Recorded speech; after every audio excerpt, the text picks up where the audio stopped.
뒷면을 보시고 빈장에다가 천국, 우리 지난 시간에 했잖아요. 천국을 한번 그려보겠습니다.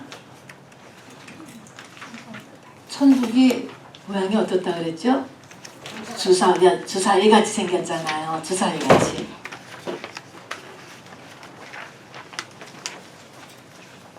정사각형. 자, 한번 그려보세요.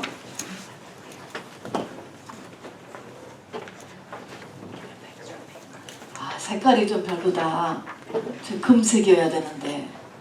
하늘에서 저 새 예루살렘 성이 내려왔다 그랬잖아요. 색깔이 조금 별로다. 뒤에 TV가 더 근사한 것 같은데. 자, 어쨌든 우리는 지금 네모는 그냥 그릴게요. 자, 네모인데 맨 처음에 문을 그려보세요. 이게 뭔지 아세요?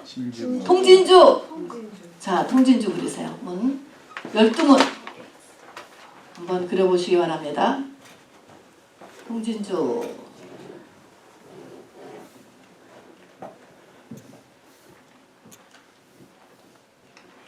그 다음에 기초석.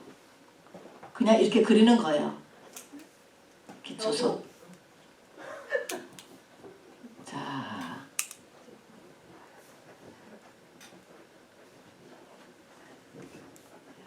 나중에 여기 들어가셔서 이거 생각하면 너무너무 우스울 것 같아요. 기초석 그리셨어요? 네. 자, 그러면 뭐를 여기다가 우리가 쓰려고 하냐면 재료를 보려고 하는 거예요. 자, 요곳의 재료는 뭐라 그랬죠? 진주. 다음에 요거는 기초석은 기초석.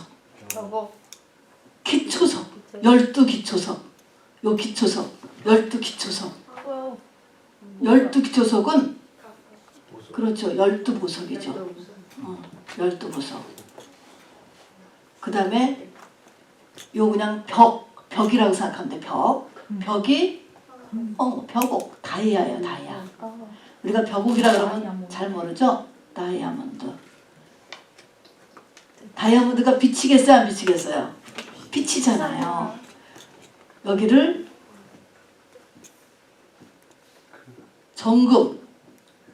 그러니까 비치니까 노랗게 보이는 거죠. 지금 저렇게. 그러니까는 대강 전체가 금이다. 홀로가도 금이고 금이다. 벽은 다이아몬드다. 근데 금도 보통 금이 아니고 수정같이 맑은 정금이라고 그랬어요. 통진주다. 다음에 12가지 보석으로 이렇게 기초석들이 마련되어 있다. 이렇게 보시고 대강 보시고, 자, 이제 성경은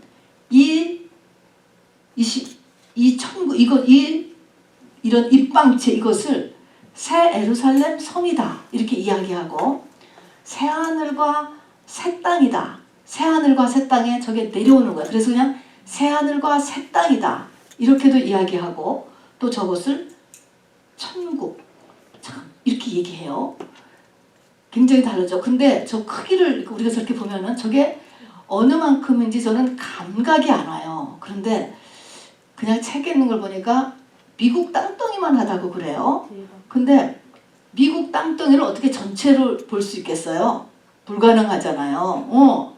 땅덩이가 이렇게 전체가 다 보이냐고. 근데 설령 우리가 높이 비행기 타고 올라가서 미국 땅덩이를 전체를 이렇게 다 본다 할지라도, 볼 수도 있겠죠. 본다 할지라도 어떻게 저걸 보면서 동시에 여기 누구 이름이 새겨졌다 그랬어요? 12사도의 이름. 어떻게 입구에 새겨진 사람 이름을 또 보냐고. 그러니까 이게 지금 사도 요한이 본 것이 우리가 생각하는 보는 게 아니에요. 우리 눈에 저게 지금 다 들어오는 그림이 아니라고. 들어오지도 않는데 어떻게 저게 들어오면서 동시에 저기에 쓰인 이름이 다 보일 수 있는가. 그러니까 이거는 우리가 그러니까 이 환상에 대해서는 우리가 3차원으로 생각을 할 수 없는 차원의 이야기예요. 어쨌든 저것을 천국 천국이다 라고 이야기를 하고 있습니다. 자, 21장, 22장에 적혀 있는데 우선 프린트물을 보면서 하겠습니다. 프린트물을 봐주세요. 제가 읽겠습니다. 읽으니까 여러분 같이 눈으로 봐주시면 됩니다. 죽음이라는 게 뭐죠? 죽음은 내 영혼이 육체와 분리되는 거죠. 성경은 죽음을 영혼이 육체에서 나오는 게 죽음이에요. 그죠? 영혼이 육체에서 나오면 동시에 숨이 멎는 거죠. 그 순간이. 그래서 죽음이란 영혼이 육체에서 나오는 것인데 도대체 이 천국은 누가 가느냐 하는 것이죠. 그냥 썼습니다. 밑에 천국은 우리가 가진 저 새 예루살렘 성은 사람으로 태어났으면 죽으면 육체에서 영혼이 나오는 거라고 그랬죠. 육체에서 나온 영혼이 다 들어가는 곳이냐? Yes, no? No지. 여러분 알죠? No죠. 사람이 죽어서 다 천국에 들어가는 게 아니에요. 자, 그 다음에 그러면 교회 다녔던 사람 또 현재 다니고 있는 사람이면 죽으면 들어가냐? 죽는다라는 것은 그냥 육체와 영혼이 분리되는 상태예요. 그러면은 육체는 퓨너럴에 가서 땅에다 묻는 것이고 영혼이 문제죠. 그 영혼이 난데 그 영혼이 교회 다녔던 사람은 다 들어가는 것이냐? 그것도 노라고 해야 돼요. 그러면 교회 다니는 중에서도 성령 받은 사람, 방언하는 사람이라고 볼 수 있죠. 표적이 하나니까. 성령 받은 사람이면 죽으면 다 들어가는 곳인가? 그럴 것 같아요? 그 심각하네 그러면. 이것도 노. 그렇죠? 그러면 이 천국은 교회에서 직분을 집사 직분, 장로님 직분, 권사 직분을 받았거나 목사나 선교사로 안수까지 받은 사람이면 죽으면 그냥 다 들어가는 곳인가요?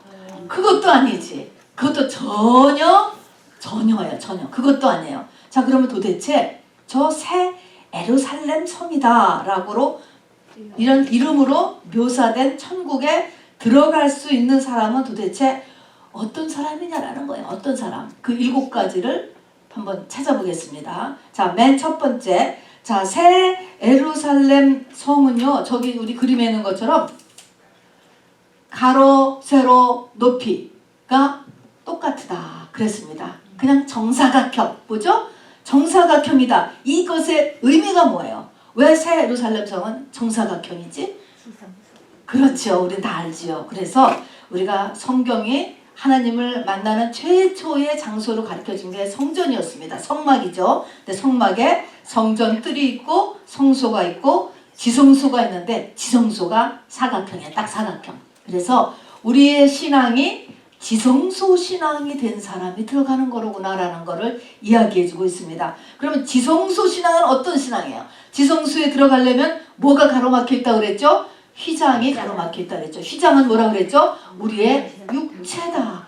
그러면 내 육체가 찢어진다. 죽는다라는 것입니다. 다시 말해서 육체가 죽은 사람, 그냥 죽은 게 아니고 겉사람이 죽은 걸 얘기하는데 그건 어떤 상태냐면 로마서나 갈라디아서를 보면은 성령의 소욕이 육신의 소욕을 이길 수 있는 상태에 들어간 사람이에요.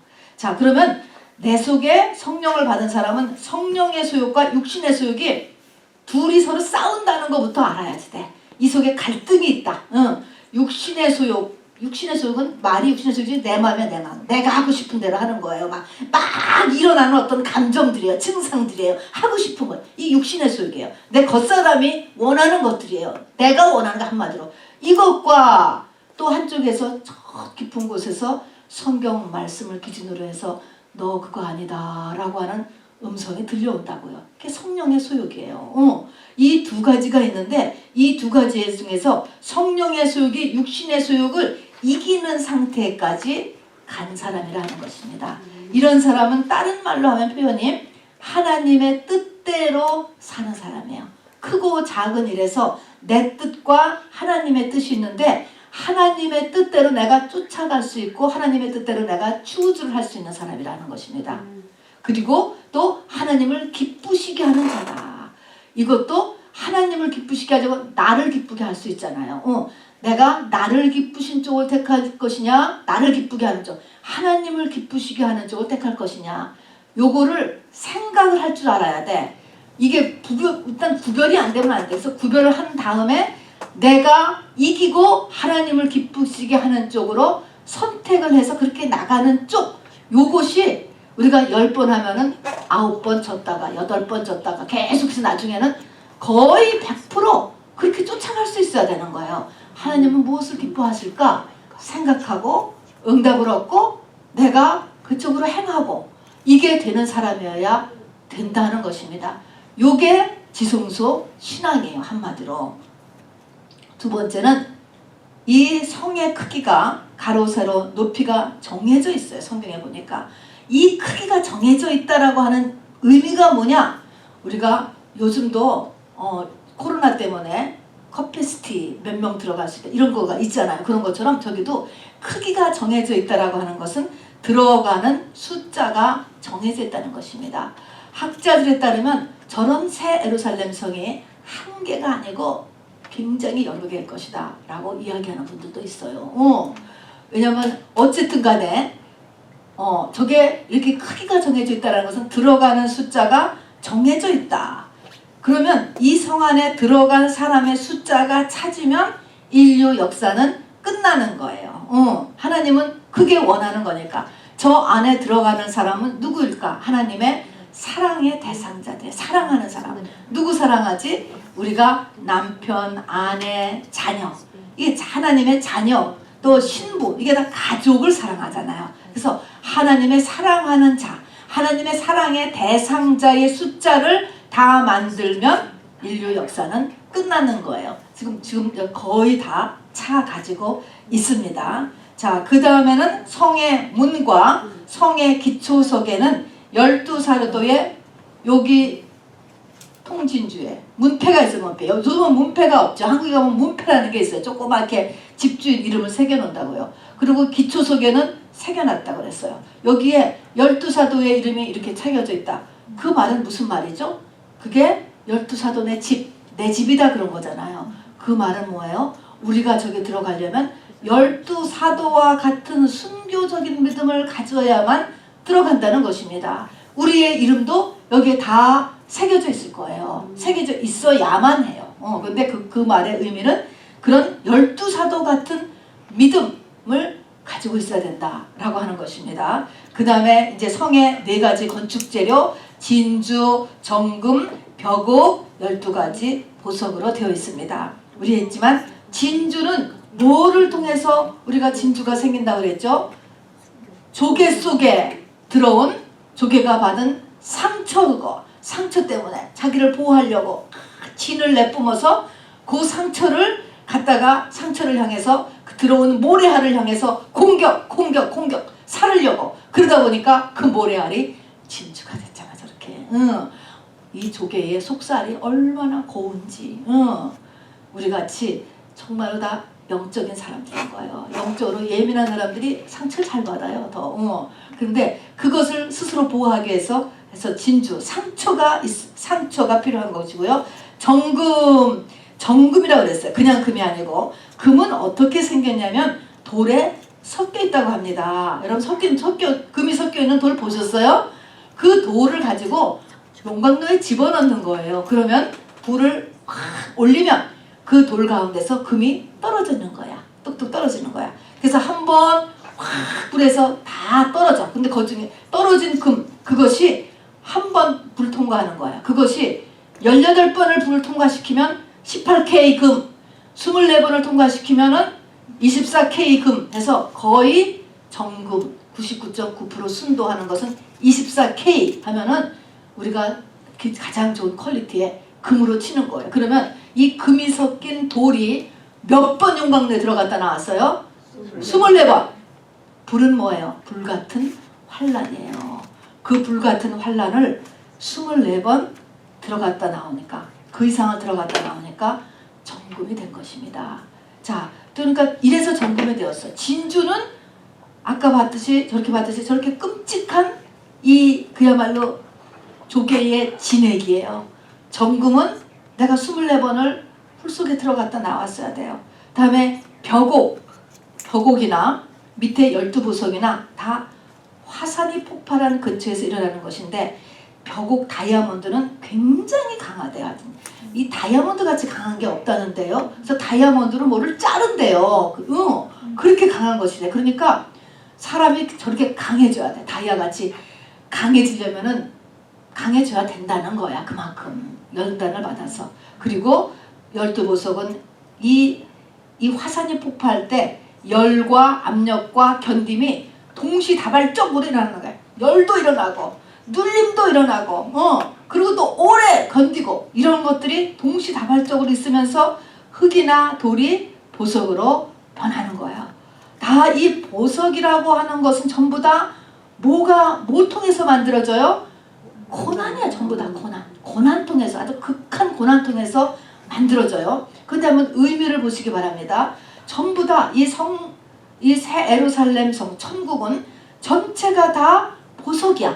금이건 다이아몬드건 뭐 전부 다 금이 진주건 전부 보석이잖아요. 전부 보석 덩어리인데 왜 저렇게 전부 다 보석 덩어리로 되어 있을까? 골로새서 2장 3절을 보니까 그 안에는 지혜와 지식의 모든 보화가 감추어 있느니라. 그 안인이 누굴까요? 이게 지혜와 지식의 모든 보화가 되시는 분이 누굴 것 같아? 예수님이에요. 저 새 예루살렘 성은, 여기 있는 이 새 예루살렘 성은 이게 전체가 다 사실은 예수예요. 예수. 그래서 그 속에는 모든 보화가 다 있는 것입니다. 지혜와 지식과 능력과 돈과 명예와 즐거움과 뭐 여러 가지 전부 다 모든 여러분이 좋아하는 보화라는 것은 귀하고 좋은 것들이에요. 그런 것들이 다 감추어져 있습니다. 그 다음에 보석이라는 것은 이 땅에서 가장 귀한 것의 상징이에요. 그래서 천국 가는 것을 준비하는 것이 가장 귀한 일이다 라고 해서 천국은 전체가 다 보석이에요. 모든 종류의 보석으로 다 만들어져 있어요. 자, 진주는 상처의 보석, 상처, 재료가 상처. 정금 12보석은 고난. 그 다음에 5번째 여러분 인내. 반드시 필요한 것이 모든 고난은 인내. 잠깐 동안의 괴로운 거는요, 우리 알 수 있어요. 아무리 아파도 바늘로 그냥 팍 찔러 칼로 팍 찔른다 해도 순간에 하는 거는 우리가 할 수 있어. 문제는 저 진주도 만들어지려면 조개가 오래 걸리는 거야. 오래. 조개가 오래 걸리고 또 불도 금도 12번 24번을 들어갔다 나와야 되고, 다이아몬드나 12보석도 정말로 열과 압력을 오랫동안 견뎌내는 거예요. 인내.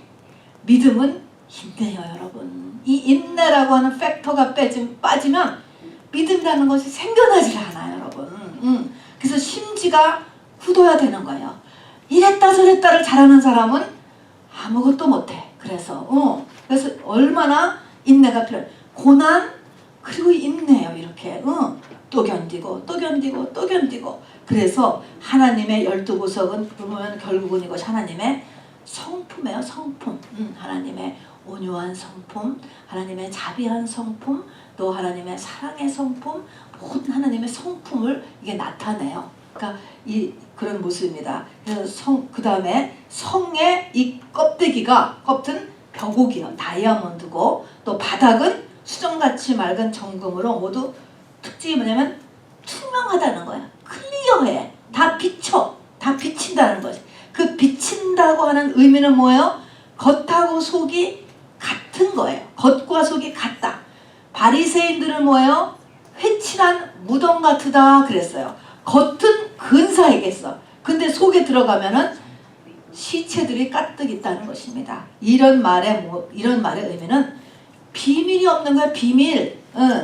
속에다가 다른 걸 가득 갖추고 겉에서 이렇게 있는 거, 이러지 말라는 거예요. 그게 다 교회 오면 다 털어내줘야 돼. 하나님 앞에 속상한 것도 털어내고 분한 것도 털어내고, 이렇게 속과 겉이 같은 거예요. 그래서 사단을 상징하는 이 뱀은 간교하다 그래. 간교가 속과 겉이 다른 거예요. 속에 다른 마음을 갖고 있는 거예요.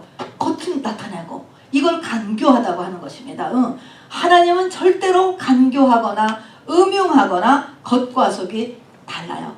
어린아이와 같아야 천국에 간다 하는 그 어린아이라는 것은 어린아이의 무슨 뭐냐면 있는 대로 얘기하잖아. 있는 대로 그런 걸 얘기하는 것입니다. 그래서 겉과 속이 같다. 투명하다. 다 비친다 하는 거예요. 다 비쳐.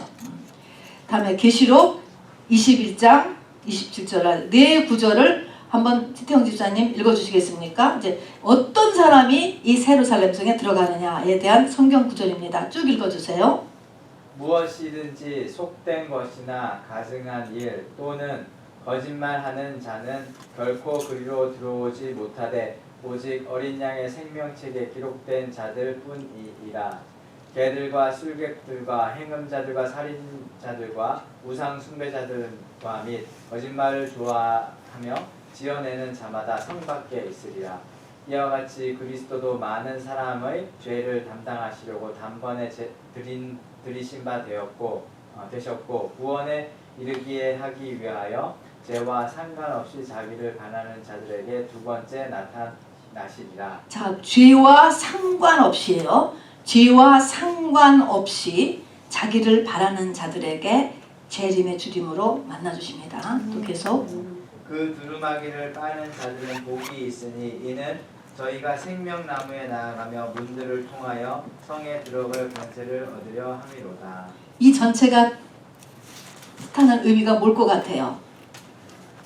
죄죠, 죄. 새 예루살렘 성에는 회개가 찬 사람들이 가는 거예요. 회개가 차야 돼. 하나님이 원하시는 만큼의 회개, 죄와 상관없는 사람들. 회개가 차야 된다.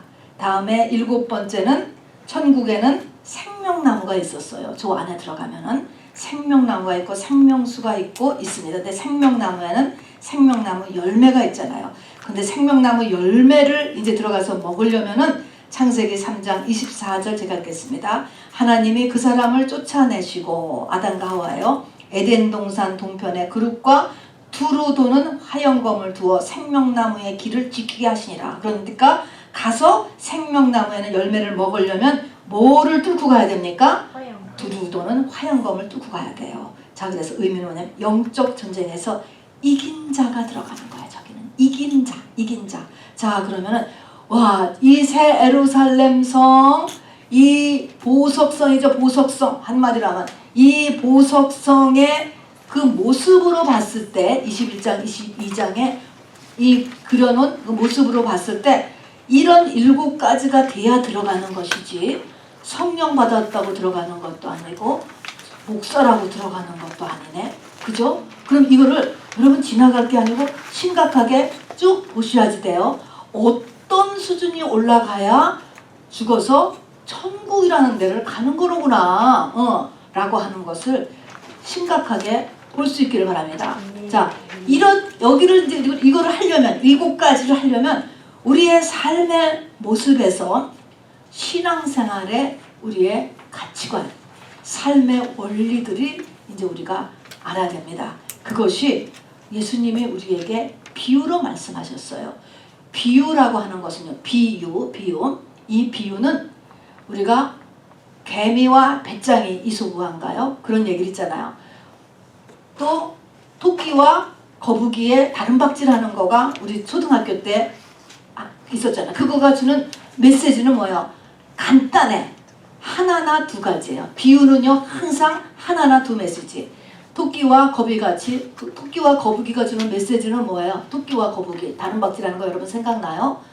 성실하게 하는 사람이 이긴다. 토끼는 잘 뛰었잖아요. 그렇지만 졌잖아요. 그리고 주는 메시지가 하나나 둘이에요. 그러니까 비유를 대할 때마다 비유에서 항상 쉬운 얘기를 하는 거예요. 쉬운 거 가지고 얘기를 하고 그러나 거기에 아주 꼭 하나님께서 알려주고 싶은 메시지가 하나나 두 가지. 그러니까 비유는 전체를 요한복음같이 다 풀고 그러는 게 아니에요. 그냥 그것이 주는 하나나 둘의 깊은 메시지를 꽉 붙잡는 거예요. 자, 그러니까 토끼와 거북이가 달리기 하는 얘기. 그러면 성실해야 된다. 잘난 척하지 말아야 된다. 그런 것만 딱 우리 머릿속에 갖고 있게 되는 것처럼 비유가 그런 목적으로 예수님께서 우리에게 천국을 준비하기 위한 우리의 가치관, 생활 원리들을 알려주신 것입니다.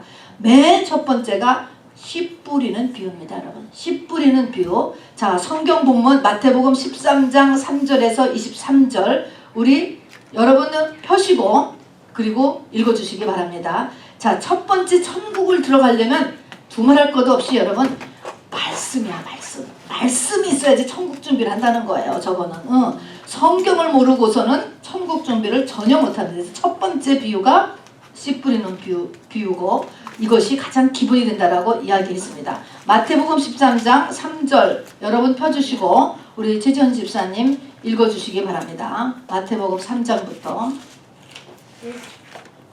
13장 3절.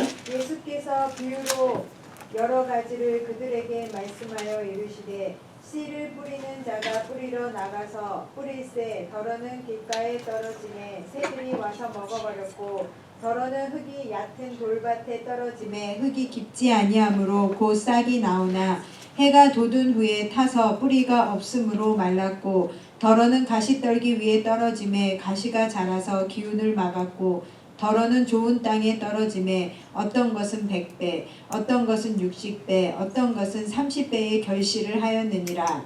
귀 있는 자는 들으라 하시니라.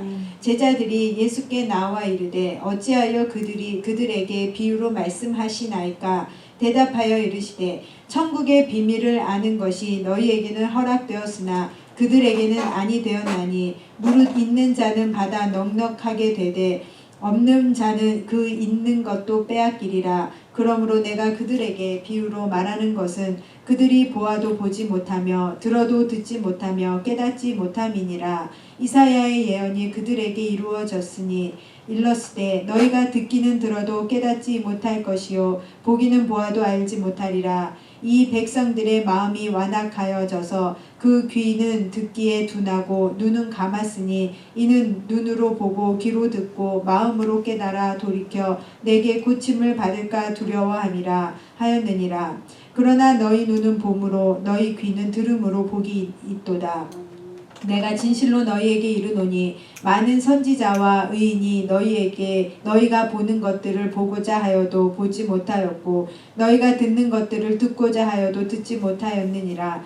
그런즉 씨 뿌리는 비유를 들으라. 아무나 천국 말씀을 듣고 깨닫지 못할 때는 악한 자가 와서 그 마음에 뿌려진 것을 빼앗나니 이는 곧 길가에 뿌려진 자요 돌밭에 뿌려졌다는 것은 말씀을 듣고 즉시 기쁨으로 받되 그 속에 뿌리가 없어 잠시 견디다가 말씀으로 말미암아 환난이나 박해가 일어날 때에는 곧 넘어지는 자요 가시떨기에 뿌려졌다는 것은 말씀을 들으나 세상의 염려와 재물의 유혹에 말씀이 막혀 결실하지 못하는 자요 좋은 땅에 뿌려졌다는 것은 말씀을 듣고 깨닫는 자니 결실하여 어떤 것은 100배 어떤 것은 60배 어떤 것은 30배가 되느니라 하시더라. 아멘. 여러분 저 새 예루살렘 들어가려면 제일 중요한 게 뭐라고요? 말씀입니다. 여러분 잘 저를 따라서 해보세요. 말씀.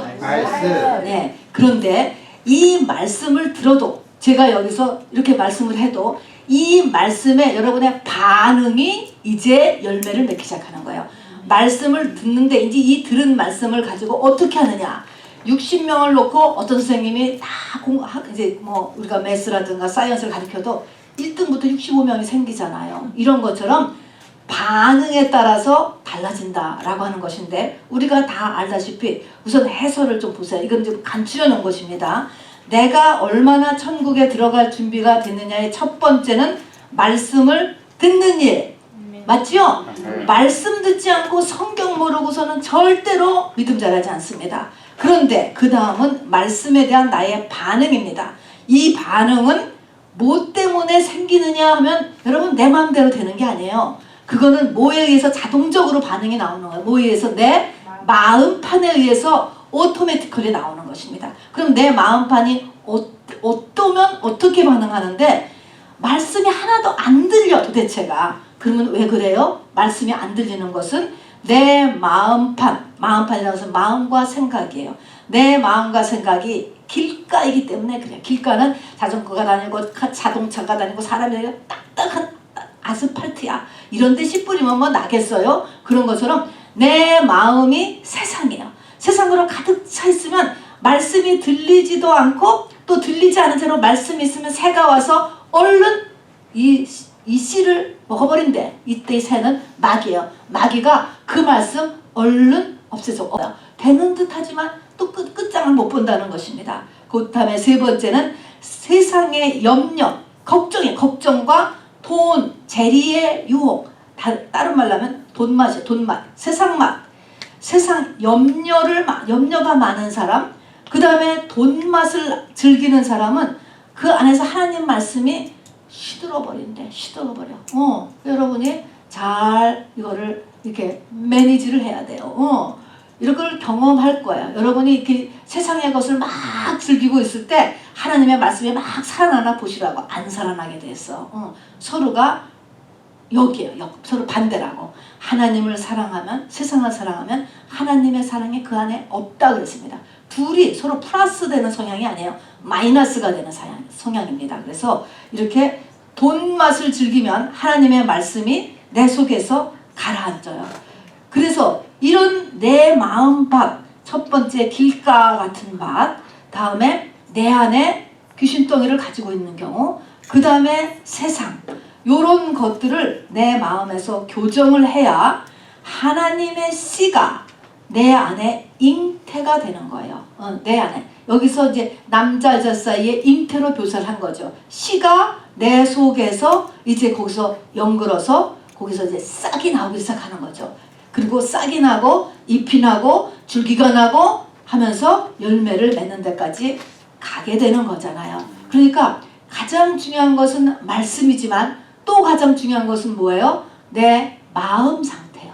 이 마음 상태는 의지로 되는 게 아니에요. 내가 나를 보라는 거예요. 그래서 이걸 고치라는 거야. 고치라는 거. 이거는 내가 내 마음밭을 고치니 중대한 일을 우리가 반드시 해야 돼. 내가 왜 이럴까? 내가 왜 이럴까? 나는 교회하고 안 맞는가 봐. 안 맞는 게 아니에요. 나를 고쳐야 되는 거예요. 여기서는. 그래서 창세기 3장 23절에 보면은 아담 하와가 범죄한 다음에 에덴 동산에서 내쫓으면서 하나님이 어떻게 말씀하셨냐면 여호와 하나님이 에덴 동산에서 아담 하와를 내어보내시며 그의 근본된 토지를 갈게 하시니라. 이 말이 뭐냐면 그의 근본된 토지라는 것은 자기의 마음판이에요. 자기 마음판 가는 것을 이제부터 부지런히 해라.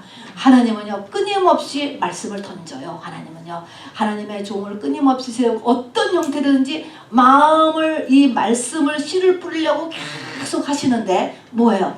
내가 이 토지를 내 마음판 이 토지를 바로 갈아야 돼. 읽어야 돼. 이 묵은 땅을. 그래서 계속 왜 이렇게 하나님의 말씀이 나한테 들어오지를 않지? 이렇게 하면서 그리고 열매 맺지를 못하는지 자기의 마음판을 돌아보는 일을 반드시 해야 된다라고 하는 것이 이제 첫 번째입니다. 그러니까 요점은 뭐냐? 우리가 비유에서는 한 가지나 두 가지만 딱 암송하는 거예요. 씨 뿌리는 비유로서 여기서는 뭐라고 하나님 말씀하시면 말씀이라고 안 하고 천국 말씀. 그 이유는 뭐냐면 말씀을 통해서 천국을 주기 위함이다 하는 거예요. 말씀 딸딸 외워서 뭐 했는데 말씀 딸딸 외워서 그 자체가 문제가 아니고 우리의 영혼이 나중에 천국 가기 위해서 하는 거거든요. 그래서 여기서는 말씀을 천국 말씀이다. 내가 천국 말씀을 준다. 천국 말씀을 듣고 깨닫지 못할 때는 악한 자가 와서 뽑는다면서 이렇게 집어간다 라고 하면서 천국 말씀이라고 이야기를 해놓으셨습니다. 그래서 이 씨 뿌리는 부위에서 우리가 요점은 뭐냐면 말씀, 두 번째는 마음판, 두 가지를 막 잊지 마세요. 자, 그래서 네 가지의 마음판이 있다. 뭐 이런 거 막 외우고 뭐 그렇게까지 복잡하게 몰라더라도요. 딱 두 가지. 내가 믿음의 열매를 맺으려면, 내가 축복을 받으려면, 내가 저 새 예루살렘 성을 들어가려면 뭐가 필요하죠? 말씀과 내 마음판 읽는 일을 해야 돼. 읽어야 돼. 끊임없이 읽어야 돼. 내가 예배를 통해서 읽는 것입니다, 여러분. 자, 그래서 이것이 씨 뿌리는 비유. 두 번째 겨자씨 한 알의 비유. 이거 다 지금 천국을 얻기 위해서 하나님께서 이렇게 좀 해주시는, 예수님께서 해주시는 말씀입니다. 우리 윤정 자매님 읽어주시기 바랍니다. 마태복음 13장 31절 32절. 네. 또 비유를 들어 이르시되 천국은 마치 사람이 자기 밭에 갖다 심은 겨자씨 한 알 같으니 이는 모든 씨보다 작은 것이로되 자란 후에는 풀보다 커서 나무가 되매 공중의 새들이 와서 그 가지에 깃들이니라. 네, 아멘. 여기서는 지금 특별히 겨자씨 하나만을 가지고 이야기를 합니다. 겨자씨는 우리가 페퍼, 후춧가루에 그거 하나만 하대요. 점 하나만 하대요. 그러니까 팔레스타인 지역에서 가장 작다라고 하는 것의 상징이 겨자씨예요. 겨자씨인데 작은 것의 상징을 특별히 한 것은 하나님 앞에 천국을 누려면 겸손해야 된다는 것입니다. 우리 팔복의 산상순의 첫 번째가 뭡니까? 심령이 가난한 자는 천국이 저희 것이며, 그래서 심령이 가난한 겸손. 겨자씨만큼 작은 자. 그렇게 그냥 세상은 다 큰 거 좋아하잖아요. 다 큰 거. 근데 작은 거, 보잘것없는 거. 그래서 심령이 가난한 자. 그래서 겨자씨 하나를 비유해서는 가난, 심령의 가난. 팔복의 첫째를 생각하시면 됩니다. 세 번째, 알곡과 가라지의 비유 우리 김은혜 전도사님 해주세요. 하나 띄워서. 마태복음 13장 24절부터 30절과 36절에서 43절입니다.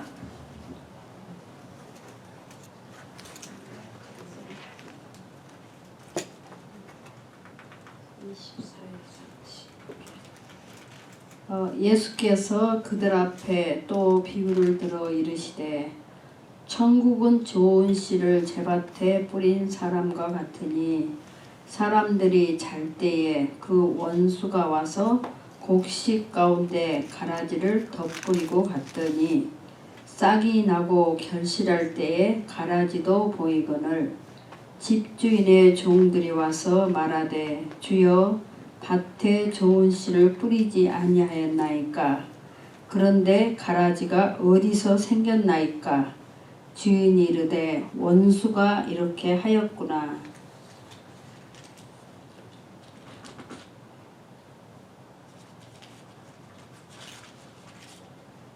종들이 말하되 그러면 우리가 가서 이것들을 뽑기를 원하시나이까? 주인이 이르되 가만두라. 가라지를 뽑다가 곡식까지 뽑을까 염려하노라. 둘 다 추수 때까지 함께 자라게 두라. 추수 때에 내가 추수꾼들에게 말하기를 가라지는 먼저 거두어 불사르게 단으로 묶고 곡식은 모아 내 곡간에 넣으라 하리라. 건너뛰어서 36절로 가세요. 36절. 이에 예수께서 무리를 떠나사 집에 들어가시니 제자들이 나와 이르되 밭의 가라지의 비유를 우리에게 설명하여 주소서. 대답하여 이르시되 좋은 씨를 뿌리는 이는 인자요 밭은 세상이요 좋은 씨는 천국의 아들들이요 가라지는 악한 자의 아들들이요 가라지를 뿌린 원수는 마귀요 추수 때는 세상 끝이요 추수꾼은 천사들이니 그런즉 가라지를 거두어 불에 사르는 것 같이 세상 끝에도 그러하리라. 인자가 그 천사들을 보내리니 그들이 그 나라에서 모든 넘어지게 하는 것과 또 불법을 행하는 자들을 거두어 내어 풀무불에 던져 넣으리니 거기서 울며 이를 갈게 되리라. 그때에 의인들은 자기 아버지 나라에서 해와 같이 빛나리라. 귀 있는 자는 들으라. 아멘. 이 세상에 살 때 뭐가 있다는 겁니까? 원수가 있다는 것입니다. 원수.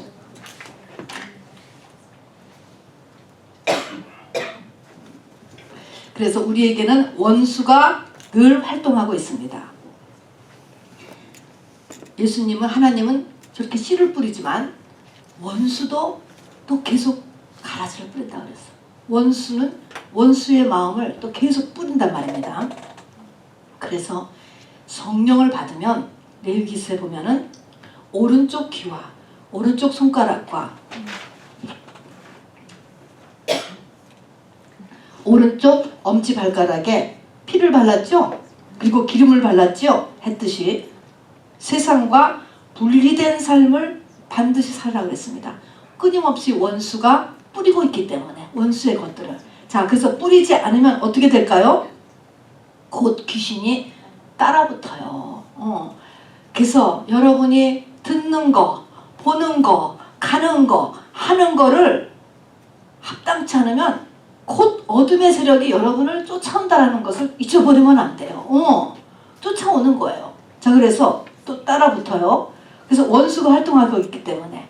그래서 성경은 전신갑주로 영적 무장을 해야 한다. 원수는 내 마음에 죄책감을 얻죠. 첫 번째는 죄책감. 그다음에 온갖 사단의 것들로 나를 공격합니다. 우울, 슬픔, 공허함, 무력감, 미움, 두려움, 불안, 낙심, 지치는 거, 소망 없고 낮은 자존감, 자신 없는 거, 안 믿어지는 거, 음란, 시기, 자기사랑, 합리화, 세상사랑, 자기연민, 다 우리가 맨날 쫓는 것들이잖아요. 금방 넣어주는 거예요. 그리고 우리에게 원죄의 7가지 성향을 가지고 또 공격을 합니다. 그리고 계시록에 보면 세상물을 끊임없이 퍼부어요. 세상물. 문제도 있을 수 있고 좋은 것도 있을 수 있어요. 세상 것은 우리에게 좋게 느껴지는 것도 있을 수 있죠. 또 세상의 가치관 이런 것들도 계속 뒤에서 용이 여자에게 물을 내뿜어서 떠내려가게 하지 않습니까? 그래서 물이라는 것은 세상을 퍼부음으로써 믿음에서 떠나려가게 하고, 또 원수는 나에 대해서 괴계를 가지고 있다 그랬어요. 작전을 하는 게 작전을 하고 다른 미혹의 영과 귀신들과 합력을 해가지고 나에게 작전을 펴서 나를 쓰러뜨리려고 하는 것이죠. 그리고 간교하게 틈을 만들어. 이 틈이 아주 진짜 간교한 것 같아. 그리고 그 틈으로 내 생각과 마음에 들어옵니다. 가능한 한 빨리 깨닫고 조처를 해야 돼요. That's why 우리가 교회에 2번씩 3번씩 나오는 이유는 이렇게 자꾸 빛을 받고 성령 충만을 받아야지 깨닫는 거예요. 이걸 못 깨달으면요 금방 둔해져요. 우리 못 깨달아. 못 깨달고 떨어져 갑니다. 여러분 얼마나 간교한데요. 그리고 이렇게 해서 조처하지 않으면 걔는 됐다. 그 안에서 자리를 잡기 시작하는 것입니다. 이걸 눈치를 못 채요. 자, 그래서 이 원수가 활동하고 있다. 깨어있어라라는 게 뭐예요? 이런 자기의 상황에 대해서 이렇게 감각이 있어야 되는 거예요. 그럼 얼른 제자리로 얼른 돌아오고를 계속하고 성장하고 해야죠. 다음에 겨자씨와 누룩의 비유, 지집사님 읽어주세요. 마태복음 13장 31절부터 33절. 아까 읽은 거에 같은 내용인데요. 이 메시지가 다르기 때문에 같이 읽습니다. 또 비유를 들어 이르시되 천국은 마치 사람이 자기 밭에 갖다 심은 겨자씨 하나 같으니 이는 모든 씨보다 작은 것이로되 자란 후에는 풀보다 커서 나무가 되매 공중의 새들이 와서 그 가지에 깃들이느니라. 또 비유로 말씀하시되 천국은 마치 여자가 가루 서말 속에 갖다 넣어 전부 부풀게 한 누룩과 같으니라. 아멘. 자, 조그만한 그 페퍼의 한 점 같은 겨자씨가 큰 나무가 되어서 공중의 새들이 그 가지에 깃들일 정도의 큰 나무, 거의 한 4m까지도 자란대요. 그 다음에는 또 밑에는 누룩, 정말 보잘것없는 누룩이 가루 서말을 전부 부풀게 하거든. 전부야, 전부. 가루 서말을 다 부풀게 하였다. 요 이야기를 하는 것입니다. 이것이 가지고 있는 것은 뭐냐면 누룩이나 이 겨자씨나 특징은 뭐냐면 생명이 있지. 생명 그 자체. 여러분도 생명이 있을 거예요. 생명이 있어야 된다는 것은 뭐냐면 하나님과의 확실한 만남의 체험, 요것이 있어야 돼. 여러분 속에. 요것이 있으면 그 다음엔 어떻게 되느냐, 끝까지 가야 되는 거예요. 끝까지. 요게 겨자씨고 누룩이에요. 가만히 있어서 끝까지 가면 요 작은 애가 미러클을 일으키잖아요. 끝까지 포기하지 말고. 아무리 초반기에 잘 뛰어도 중간에 멈추면 끝인 거예요. 모든 것은 끝 볼 때까지 가는 게 굉장히 중요합니다. 그래서 이렇게 겨자씨같이 누룩같이 보잘것없고 적다 할지라도 강하고 끝까지 낙심하지 말고 포기하지 말고 중간에 속지 말고 끝까지 가는 것이 이제 가야 우리가 천국을 들어갈 수 있는 것입니다. 다섯 번째 마태복음 13장 44절부터 46절까지 윤지 선생님 읽으세요.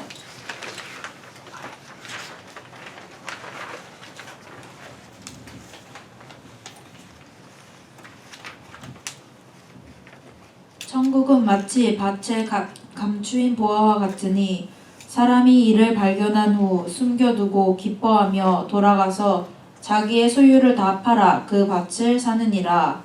또 천국은 마치 좋은 진주를 구하는 장사와 같으니 극히 값진 진주 하나를 발견하매 가서 자기의 소유를 다 팔아 그 진주를 사느니라. 됐습니다. 앞에 사람은 우연이지만 어쨌든 그거를 발견하고서 너무 기뻐했어요. 너무 기뻐해. 뒤에 사람은 그냥 좋은 진주를 구하러 막 다니고 있는 사람이에요. 자, 어쨌든지 간에 지금 보물과 진주를 얻었어요. 이것이 주는 메시지는 어쨌든 천국 가는 것을 보하다, 값진 진주다 이렇게 묘사한 것은 천국 준비하는 것은 가장 귀하고 보람된 일이라는 것입니다. 이 땅에 사는 건 100년 남짝 사는 거예요. 그것인데 거기에서 가장 중요한 것은 천국 준비를 해야 된다. 거기서 영원히 존재하니까. 자, 그래서 굉장히 중요한 일이다라고 해서 보물과 진주로 비유를 했고요. 사모해야 돼. 기뻐해야 돼. 지금 이 사람들 다 구하러 다니고 그걸 얻고 기뻐한 것처럼 사모해야 돼요. 그런데 보물을 발견하고 또 진주를 발견하고 나서 그를 내 것으로 하려면은 44절에 보니까 자기의 소유를 다 팔았다는 거야. 자기의 소유를 다 팔아. 또 뒤에 진주 구하는 장사도 극히 값진 진주 하나를 발견하며 가서 자기의 소유를 다 팔아 그 진주를 샀느니라. 여러분 산다라고 하는 의미는 뭐예요? 내 거를 내놓는다는 거예요. 그렇죠? 산다는 돈 줘야지 물건 주잖아요. 그래서 여기서 전부 산다라고 하는 의미는 여러분 천국을 얻으려면은 뭐야? 대가지불이 난다. 대가지불. 뭐든지 간에 거저먹기가 없어요. 대가지불. 그래서 진리를 깨닫는데도 대가지불이 필요하고 3번입니다. 진리를 내 것으로 하는데도 대가지불이 돼야 돼요, 여러분. 내가 뭔가 진리를 알고 싶어.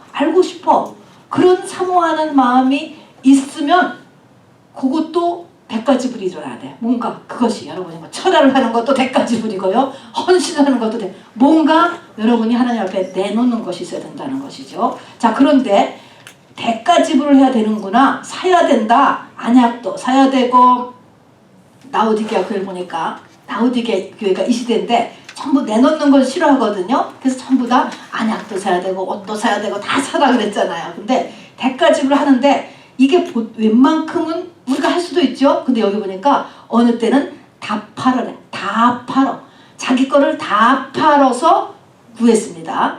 예를 들어서 사렙다 가부는 마지막 먹을 자기의 밥 한 끼예요. 마지막 온 집안에 남은 돈 500불. 이거 전 재산.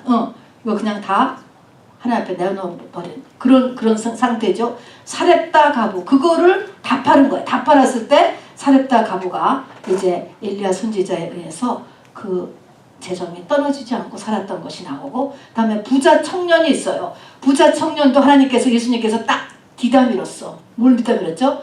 돈 내놓으라 그랬잖아요. 돈 있는 거 다 내놔라. 그랬더니 그것만은 못한다 그랬잖아요. 다 내놔라. 다 팔아라는 것을 요구할 때가 있다니까.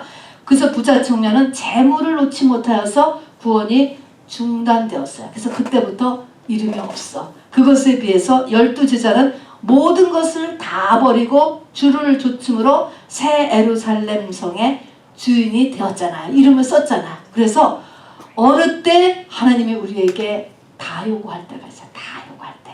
아브라함이 독자 이삭 바치는 거 다 요구하는 거예요. 그것이 전부 다. 그럴 때가 온다. 대가지불이 필요하다. 다음에 6번째 그물의 비유 13장 47절부터 50절까지 집사님으로 다시 또 가십시오. 네. 13장 47절부터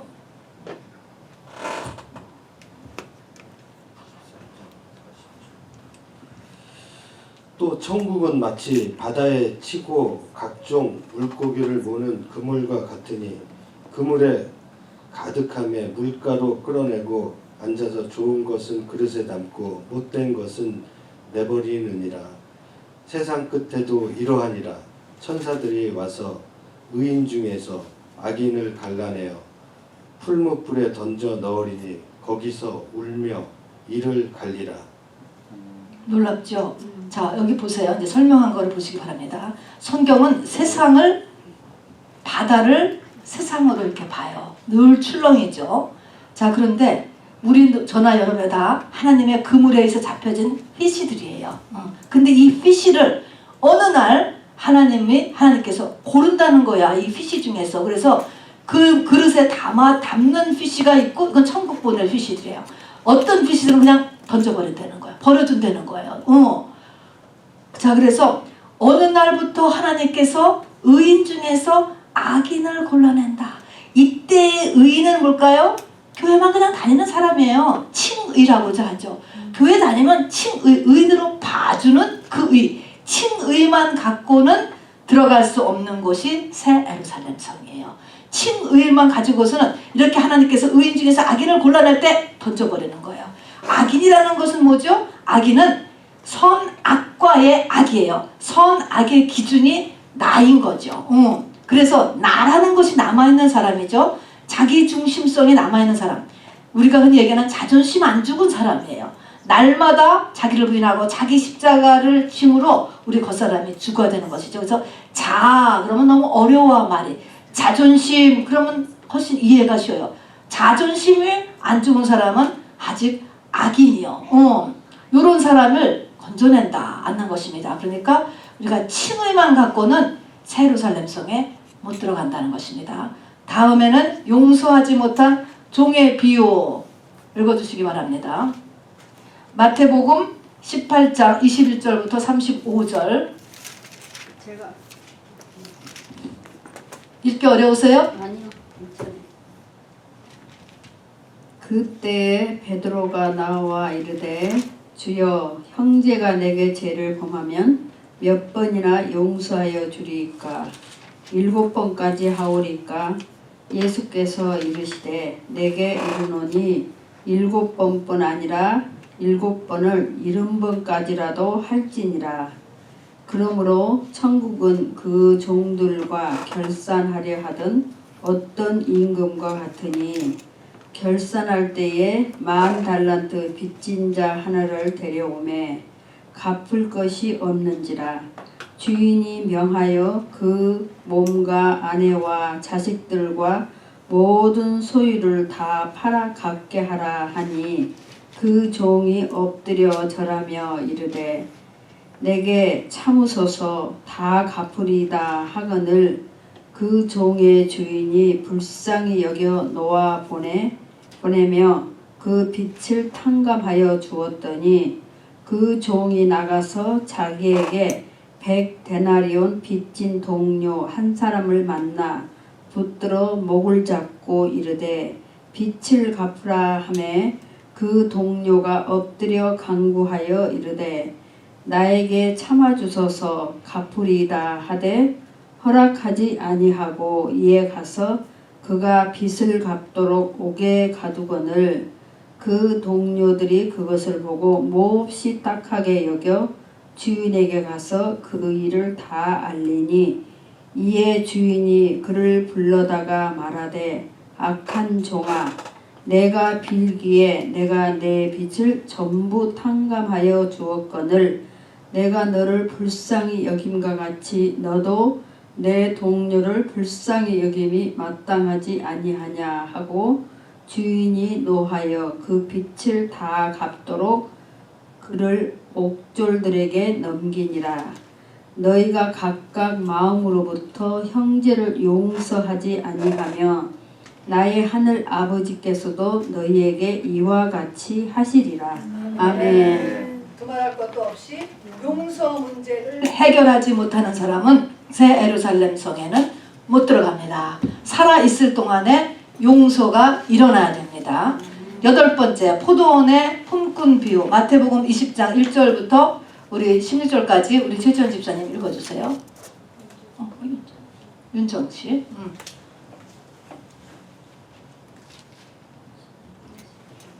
20장 1절부터 16절. 네. 천국은 마치 품꾼을 얻어 포도원에 들여보내려고 이른 아침에 나간 집주인과 같으니 그가 하루 한 데나리온씩 품꾼들과 약속하여 포도원에 들여보내고 또 제3시에 나가보니 장터에 놀고 서 있는 사람들이 또 있는지라. 그들에게 이르되 너희도 포도원에 들어가라. 내가 너희에게 상당하게 주리라 하니 그들이 가고 제6시와 제9시에 또 나가 그와 같이 하고 제11시에도 나가보니 서 있는 사람들이 또 있는지라. 이르되 너희는 어찌하여 종일토록 놀고 여기 서 있느냐. 이르되 우리를 품꾼으로 쓴 예의가 없음이니이다. 이르되 너희도 포도원에 들어가라 하니라. 저물매 포도원 주인이 청지기에게 이르되 품꾼들을 불러 나중 온 자로부터 시작하여 먼저 온 자까지 삭슬 주리라 하니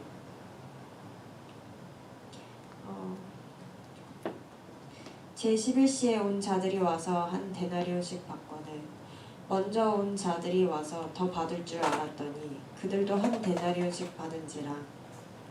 받은 후 집주인을 원망하여 이르되 나중 온 이 사람들은 1시간밖에 일하지 아니하였거늘 그들을 종일 수고하며 더위를 견딘 우리와 같게 하였나이다.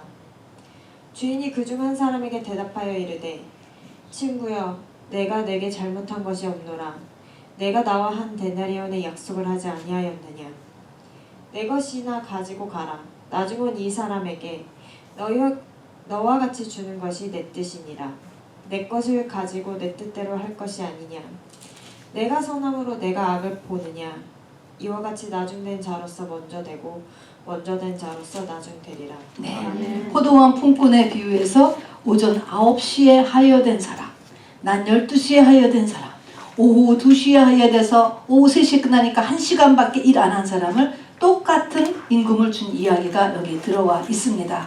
자, 그래서 여기에서는 우리의 마음 상태, 하나님 앞에 나가는 우리의 마음 상태에서 지금 앞에 일찍 9시부터 일한 사람, 12시부터 일한 사람이 컴플레인을 하는 거거든요. 왜 이렇게 우리가 많이 일했는데 우리를 더 많이 주지 않고 와서 1시간밖에 일 안 한 사람하고 똑같이 주느냐, 이 컴플레인한 것을 얘기한 거거든요. 우리의 마음 상태가 남과 비교하지 말고 세상적으로 보상을 계산하지 말아야 한다. 얼마나 오래 믿었냐, 어떤 직분의 사람이냐, 그거에 상관없이 마치 이제 이 11시라는 것은 오후 2시에 와요. 오후 2시에 들어와서 1시간 일밖에 일 안 한 사람 같이 이 사람은 어떻게 했어요? 너무나 하나님께 그 주인한테 감사하고 황송하잖아. 모든 사람한테 미안하고 그런 마음의 상태를 가지도록 해야 된다는 것입니다.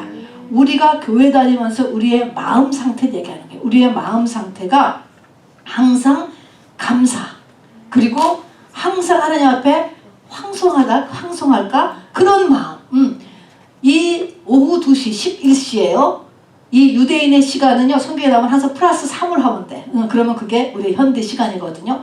오후 2시에 들어와서 1시간밖에 일 안 한 사람 같은 마음 상태로 항상 살으라는 것입니다. 그렇게 하려면 뭐예요? 비교하지 않아야 돼요. 보상을 비교하지 않아야 돼요. 그런 마음의 상태가 있어야 되고, 그 다음에 혼인잔치의 비유는요, 여러분 이 혼인잔치를 아니까 메시지를 금방 읽을게요. 그냥 읽겠습니다. 노아 시대같이 읽어야 되겠다. 마태복음 22장 1절부터 14절 우리 읽으세요. 예수께서 다시 비유로 대답하여 이르시되 천국은 마치 자기 아들을 위하여 혼인잔치를 베푼 어떤 임금과 같으니 그 종들을 보내어 그 청한 사람들을 혼인잔치에 오라 하였더니 오기 싫어하거늘 다시 다른 종들을 보내며 이르되 청한 사람들에게 이르기를 내가 오찬을 준비하되 나와 소와 나의 소와 살찐 짐승을 잡고 모든 것을 갖추었으니 혼인잔치에 오소서 하라 하였더니 그들이 돌아보지도 않고 한 사람은 자기 밭으로 한 사람은 자기 사업하러 가고 그 남은 자들은 종들을 잡아 모욕하고 죽이니 임금이 노하여 군대를 보내어 그 살인한 자들을 진멸하고 그 동네를 불사르고 이에 종들에게 이르되 혼인잔치는 준비되었으나 청한 사람들은 합당하지 아니하니 내 거리 길에 가서 사람을 만나는 대로 혼인잔치에 청하여 오라 한데 종들이 길에 나가 악한 자나 선한 자나 만나는 대로 모두 데려오니 혼인잔치에 손님들이 가득한지라 임금이 손님들을 보러 들어올새 거기서 예복을 입지 않은 한 사람을 보고 이르되 친구여 어찌하여 예복을 입지 않고 여기 들어왔느냐 하니 그가 아무 말도 못하거늘 임금이 사환들에게 말하되 그 손발을 묶어 바깥 어두운 데에 내던지라 거기서 슬피 울며 이를 갈게 되리라 하니라. 청함을 받은 자는 많되 택함을 입은 자는 적으니라. 네, 여기 있으니까 혼인잔치를 베푸는데 사람들을 초대했는데 안 오는 거야. 전부 다 사업차 가고 또 여러 가지 하면서 안 와요. 자, 그래서 여기 비유에서는 이 시대가 노아 시대 같이 먹고 마시고 시집가고 장가가고 하면서 자신의 영적인 것에는 신경을 쓰지 않는 시대에 돌입합니다. 흑암 권세가 가리웠기 때문이죠. 그래서 세상 일에 절대 순위를 갖고 있으면 우리의 믿음이 성장하지 않습니다. 그 원리예요. 절대 순위예요. 중요하지 않다는 것이 아니고 세상 일이 절대 순위를 안 변하는 사람은 믿음이 안 커요. 성경은 죽은 자는 죽은 자들에게 맡기고 너는 나를 따르라. 주님이 이야기하셨어요. 아버지 장례를 지내고 나서 주님을 따르겠다 하니까 예수님이 하신 말씀이 첫 번째 죽은 자는 아버지예요. 죽은 자는 죽은 자들에게 아직 하나님을 전혀 모르는 사람들에게 맡기고 너는 하나님을 알기 시작했잖아요. 부지런히 나를 따르라 하시면서 손에 쟁기를 잡고 뒤를 돌아보는 자는 내게 합당치 아니하니라 이야기했습니다. 쟁기를 잡고 뒤를 돌아보는 순간 사단마귀가 가만두지 않는 거예요. 절대로 가만두지 않습니다. 우선순위를 잘 정해야 돼요. 일의 우선순위가 점점 바뀌어져야 돼. 여러분 가운데서. 마지막 열처녀의 비유 마태복음 25장 1절부터 13절 우리 스태프 지사님 읽어주세요. 그때에 천국은 마치 등을 들고 신랑을 맞으러 나간 열처녀와 같다 하리니 그 중에 5은 미련하고 5은 슬기 있는 자라. 미련한 자들은 등을 가지되 기름을 가지지 아니하고 슬기 있는 자들은 그릇에 기름을 담아 등과 함께 가져갔더니 신랑이 더디 오므로 다 졸며 잘세. 밤중에 소리가 나되 보라 신랑이로다 맞으러 나오라 하매 이에 그 처녀들이 다 일어나 등을 준비할세. 미련한 자들이 슬기 있는 자들에게 이르되 우리 등불이 꺼져가니 너희 기름을 좀 나눠달라 하거늘 슬기 있는 자들이 대답하여 이르되 우리와 너희가 쓰기에 다 부족할까 하노니 차라리 파는 자들에게 가서 너희 쓸 것을 사라 하니 그들이 사러 간 사이에 신랑이 오므로 준비하였던 자들은 함께 혼인잔치에 들어가고 문은 닫힌지라. 그 후에 남은 처녀들이 와서 이르되 주여 주여 우리에게 열어주소서. 대답하여 이르되 진실로 너희에게 이르노니 내가 너희를 알지 못하노라 하였느니라. 그런즉 깨어있으라. 너희는 그날과 그때를 알지 못하느니라. 아멘. 1절을 한번 보세요. 천국은 마치 등을 들고 신랑을 맞으러 나간 열처녀와 같다 하리니 열처녀가 전부 다 등을 들고 신랑을 맞으러 나갔다는 것입니다. 우리 다 신부라는 것도 알고 재림이라는 것도 다 알고 있다고요. 다 똑같이 있지만 이 가운데서 외적인 것, 말로 하는 것, 생각만 하는 것 가지고 되지 않는 것입니다. 자, 그래서 브레트무를 보면 외적인 것만 갖고 다 준비된 것이 아니에요. 안다고 되는 게 아닙니다. 하나님과 자신과의 관계가 천국을 얻는 관건이 되는 거예요. 실제로 네 속에 기름이 있느냐, 이것입니다. 진짜로 하나님과 너와의 관계가 뭐냐 하는 것이죠. 그리고 이 기름 준비는 미리미리 해놔야 돼요. 신랑이로다 라고 했을 때는 안 된다는 것입니다. 못 구했잖아요. 죽음이다. 죽음이 닥쳤었다. 시한부 인생이 되었다. 라고 이야기했을 때는 이미 새 에루살렘 성 준비는 안 돼요. 이거에 이 열처녀하고 똑같은 거예요. 이때는 이미 늦었습니다. 기름 준비란, 그래서 근데 이 기름 준비란 도대체 뭐냐는 것입니다. 신랑이로다 하는데 기름 준비를 하는 거야. 우리가 이것을 잘 새겨들어야 돼요. 기름 준비라고 하는 것인데 신랑이로다. 주의 재림 때거든요. 주님의 재림을 준비시키는 사람이 14만 4천이잖아요. 14만 4천이 두 증인의 권세를 가지고 마지막 무슨 운동을 해요? 회개 운동을 하잖아요. 초림에는 세례 요한이 회개하라. 마지막에는 14만 4천이 똑같이 회개 운동을 피는 것입니다. 결국은 기름 준비라는 것은 진정한 회개를 하는 것을 기름 준비라고 하는 거예요. 진정한 회개가 되어서 준비를 하고 있어야지만 바로 주님이 얼굴을 보게 되는 것이죠. 그리고 우리가 그날과 그때를 알지 못하느니라. 우리가 다 영원히 살 듯하게 주님이 아주 그냥 금방 절대로 오지 않을 것 같은 그렇게 하는데 생각하는데 깨어있으라. 그렇지 않다는 것입니다. 자, 여러분, 비유라고 하는 것은 아까도 얘기했지만 하나나 두 개의 깊은 메시지만 내가 뼛속까지 딱 간직하고 있게 하는 게 비유예요. 이건 영적인 게 아니고요. 교훈, 강한 교훈이에요. 강한 룰입니다, 여러분. 자, 그러면은 한번 1번부터 10가지의 이 천국을 준비하기 위한 삶의 원리 중에서 맨 처음에 첫 번째 비유에서는 뭘 알아둬야 된다고? 요점이 뭐예요? 말씀. 그 다음에는 내 마음판 점검, 갈아야 돼. 두 번째는 겸손이지, 겸손. 팔복의 첫 번째 심령이 가난함. 세 번째는 영적 전쟁. 영적 전쟁이 이겨야 되는 거예요. 영적 전쟁이 있다, 우리에게는. 네 번째는 끝까지. 부디 낙심하지 말고 중간에 드랍하지 마세요. 끝까지. 어떤 이유에든지 간에 믿음의 다른 박질을 멈추시면 안 돼. 주님 나라가는 그날까지 끝까지. 그러면 겨자씨나 누룩이라도 전체를 다 부풀려. 하나님이 원하시는 분량을 다 이루게 되어 있어요. 너희 안에 착한 일을 시작하신 그이가 끝까지 가는 것을 확신한다. 바울이 그랬습니다. 끝까지 일구는 거야. 내가 포기하지 않고만 계속 있으면 되는 거예요. 여섯 번째는 보물과 진주를 얻는 비유에서는 뭐가 있어야 돼요, 여러분? 대가집을 할 줄 알아야 돼요. 그물의 비유에서는 자존심 죽여야 돼. 자아 죽지 않으면 새 예루살렘 성에 못 들어가요. 그 다음에는 일곱 번째는 용서해야 돼. 용서하려고 오늘도 노력하는 거죠. 포도원 품꾼에서는 우리의 하나님 앞에 나가는 마음 상태.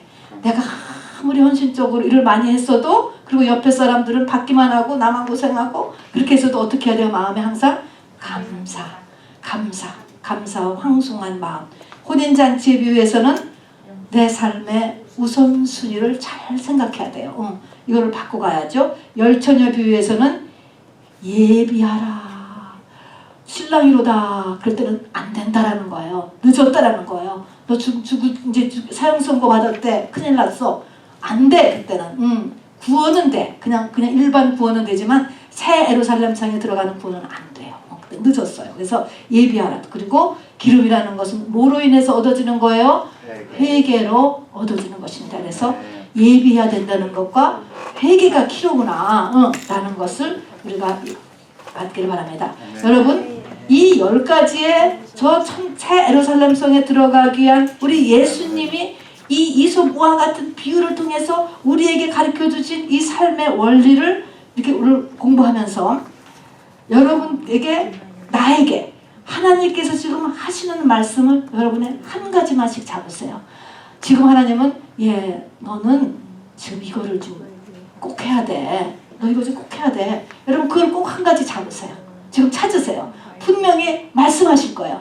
뭔가가 이 부분을 네가 지금 해야 돼.